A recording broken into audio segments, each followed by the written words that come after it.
మాజీ YCP MP Nandigam Suresh ను మంగళగిరి పోలీసులు అరెస్ట్ చేశారు. హైదరాబాద్ లో ఆయనను అదుపులోకి తీసుకున్నారు. మియాపూర్లోని గెస్ట్ హౌస్ లో అరెస్ట్ చేసిన పోలీసులు గుంటూరుకు తరలిస్తున్నారు.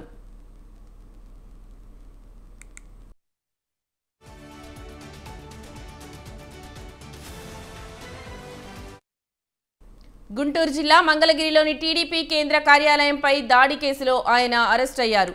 ముందస్తు బెయిల్ కోసం నందిగాం సురేష్ దాఖలు చేసిన పిటిషన్ను హైకోర్టు కొట్టివేసింది.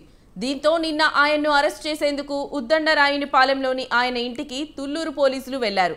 అయితే అరెస్ట్ భయంతో ఆయన అజ్ఞాతంలోకి వెళ్లిపోయారు. సెల్ ఫోన్ కూడా స్విచ్ ఆఫ్ చేశారు. దాదాపు 15 నిమిషాలు అక్కడే వేచి చూసిన పోలీసులు వెనుదిరిగారు. సెల్ ఫోన్ సిగ్నల్ ఆధారంగా ఆయన ఎక్కడున్నారో పోలీసులు విచారణ చేశారు.